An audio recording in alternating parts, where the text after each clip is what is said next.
What's going on, everybody? Welcome back to Bridging Geekdoms. I'm your host, Robert Slavinsky, and today on my drive home, what do I want to talk to you about? Well, I want to talk about this Michael Keaton thing that's going on right now, all the controversy, all the discussions that are going on right now with Michael Keaton's reprisal of Bruce Wayne Batman in the upcoming Flash, and quite possibly the remainder of the DCEU. So let's talk about this. All right, first and foremost, yes, Grace Randolph did post on her Twitter the other day that Michael Keaton will be reprising the role of Batman. Moving forward within the DCEU, he will be playing more of a Nick Fury type of role. Now, that isn't completely wrong. And I got kind of attacked on social media the other day because I said that. Now, if you've watched my show, if you know who I am, you know for a fact that I do not appreciate the way Grace Randolph handles a lot of what she does. I think that she's an attention whore. I believe that she looks just to get the clicks. And I mean, she's a content creator, she's a YouTuber. That is what they do these days. So to say that I'm coming out and saying, look, what she's saying is not completely wrong, you have to believe that there might be some truth to that there. No, I don't have the same types of connections that she has, or some of my friends have that are on social media and have their sites and channels and such, but I have known for quite some time, roughly about a year ago, we talked about this on my show, about how Keaton would be taking on the role of Batman in the DCEU, and that moving forward, he would be the Bruce Wayne of the universe. Why a year later it's such a big deal? People didn't listen last year. Maybe it's the hope and ideas and just the speculation that the Snyderverse, once it's restored, becomes the canon of the DCEU. But here's the thing. Zack Snyder himself has said multiple times that his continuity, his Snyderverse, his Snyder Cut is an Elseworld story. It is no longer fitting within the future plans and the current plans of what DC and Warner Brothers wants to do in their big theatrical universe. So we know Ben Affleck signed on for what Zack Snyder had planned. Snyder had to pitch to Affleck his story, his arc for the character. Affleck signed on based off of that agreement, that understanding that the character arc would go that way. Now, yes, he has agreed to come back in some form or fashion and reprise the role in the upcoming Flash movie. In what capacity? It's still not 100% sure. I know my friends over at The Culture Nerd, Taylor Murphy, talked about it on Lightcast the other day about how it's just going to be a short little cameo, essentially, of him being Bruce Wayne and flashback memory scenes for Barry Allen, but we could be surprised that it's more, or it could be less. We will see when the movie comes out. But here's the kicker, guys. Affleck does not want to continue playing Batman for the rest of his life. You know, he's still, I'm not going to say he's young, but, you know, he's still got some years ahead of him to kind of, you know, sink his teeth into some meaty roles within the pantheon of film in Hollywood. Whereas Michael Keaton, you know, at 70 years old roughly, he's been there, he's done that, and not saying that he still can't, but you can tell that he loves playing these character type of roles, such as Vulture in the MCU and Batman way back as far as 1989 and 1992. He enjoyed playing those roles, and he kind of, you can see him wanting to do it again here in some form or fashion. Otherwise, he wouldn't have signed on. And even over the years, he's joked around about saying that he is still Batman. So it's interesting and it's exciting to see him come back into that role. But how does he fit in the grand scheme of things? In the overall DCEU, how does he fit? Well, that's the kicker, because nobody really knows what's going to happen after the Flash movie. But it's believed and it's understood that he will be playing Bruce Wayne for the foreseeable future within the DCEU. Now, why is that a good thing and why is it a bad thing? Now, obviously it's a bad thing because of name recognition. People know Bruce Wayne as Batman. As young as my youngest is a year old. I'm sure she doesn't understand who Batman is, but you know, some of the younger kids who are like 4 or 5 years old, 6 years old, they know Batman, Bruce Wayne, that kind of thing. You know, you kind of, they're one and the same. Maybe not that young, but you know what I'm saying. You know what I'm trying to say here. the name recognition, the connection between Batman and Bruce Wayne is there. So the idea that they may be looking for a younger character to take on the mantle of Batman, such as, say, a Terry McGinnis, which is, something that happened in the comics. Anybody hear of Batman Beyond? So the idea and thought that they will go that direction with it is a little concerning for most. I, on the other hand, and I know a lot of other people, think that it's exciting. It's exciting because we've had 30 years of Bruce Wayne Batman, more than 10 movies where Bruce Wayne has been Batman, and just there. I mean, that's who it is. So to kind of give a breath of fresh air, a fresh take, a new look to Batman, I think is a brilliant idea and something that should have been done a while ago. And if we would have had our way in the Snyderverse, everyone, remember, there is a time jump at the very end of that story arc after Bruce Wayne is dead and he had a child who takes on the mantle of the Bat. So it's, those of us and those of you who want to see the Snyderverse continue, they are kind of possibly taking some elements from that and kind of push forward with it in some form or fashion. I'm not against it. I love the idea. I'm a huge Michael Keaton fan. I mean, not only am I, does he rep Pittsburgh, which is where I'm from? I mean, we went to the same school district. I'm a huge Keaton fan. But not only that, but I just think it's a really good idea to kind of shift it up, change things up a little bit. Let's see something different in the lore of Batman in the films.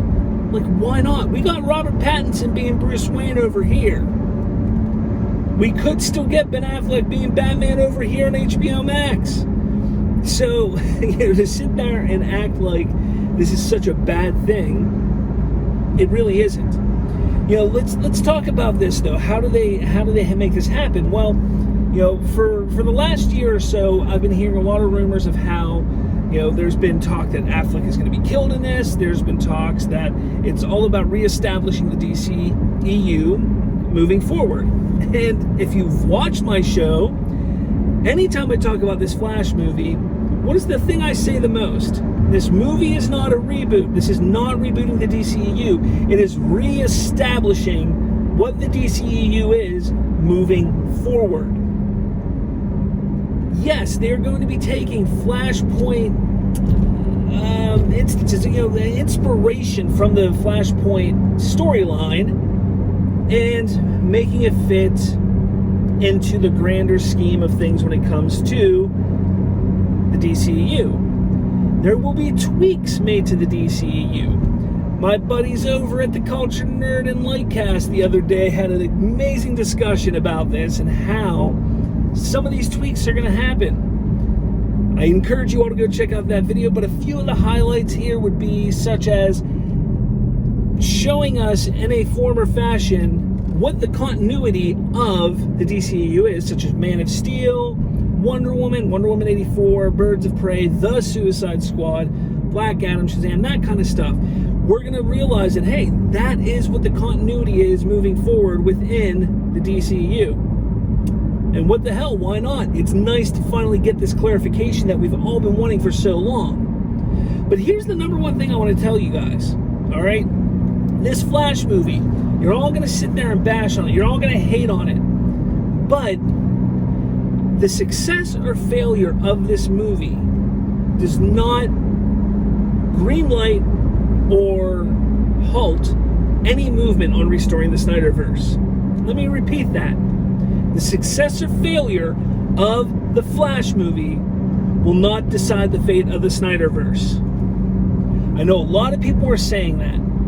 But here's the deal. If you truly believe that this Discovery merger with Zaslav coming in and wanting to clean house, if you believe all these rumors and these talking points that have been going on for this, better part of a month now? If you believe all this, then you would understand and realize that this Flash movie has no bearing on what happens with the Restore the Snyderverse movement. You want the Snyderverse restored? It's going to get restored as long as we show the excitement passion and support for the Snyderverse. Now, on the flip side, do we want DC and Warner Brothers to make money?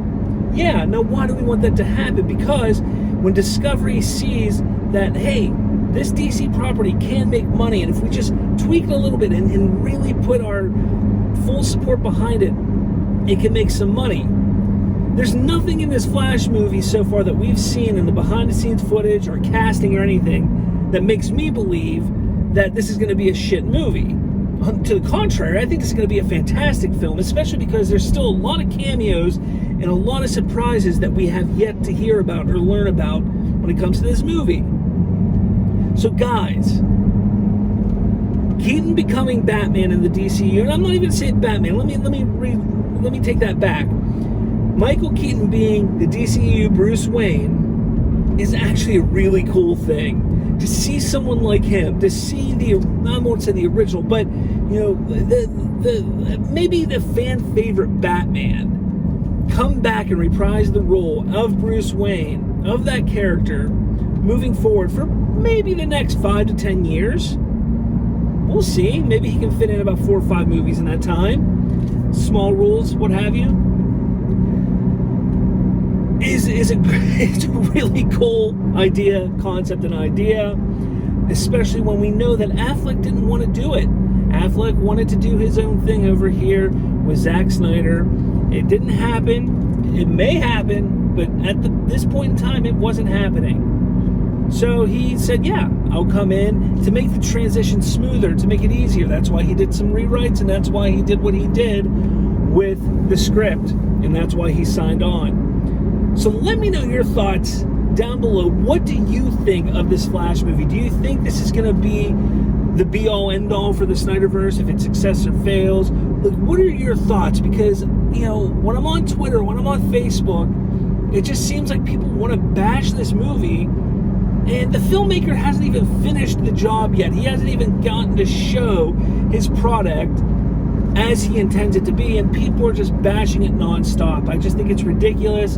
I think it needs to stop. I think us as DC fans need to end the toxicity for or against the Snyderverse.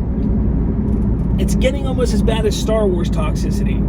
Almost. It's not quite there yet, but the toxicity is getting bad, and it needs to stop. And I'm sick of it, and I think you all are too. But let me know in the comments what you think. What do you think is going to happen with the Flash movie? Are you excited? Do you like the way Sasha Calle looks as Supergirl? I think she looks fantastic. Let me know what you think about Michael Keaton taking the Bruce Wayne role from Affleck moving forward. Now, don't get me wrong. Affleck is not done as Batman. If the Snyderverse is restored, when it's restored, Affleck is Snyder's Batman. So Affleck will be Batman again if and when the Snyderverse is restored. But in the main continuity moving forward, it looks like the Flash is going to change the Bruce Wayne actor to Michael Keaton. So guys, let me know your thoughts and comments down below. With all that said, make sure you hit that like and subscribe button, all that jazz. Follow me on the twits, and I will talk to all of you later. What's going on, guys? Did you enjoy this video? If you did, make sure you smash that like button. And for more, hit subscribe with that little notification bell. That way, you'll be notified every time a new episode drops. Thanks for watching, and I'll catch you all later.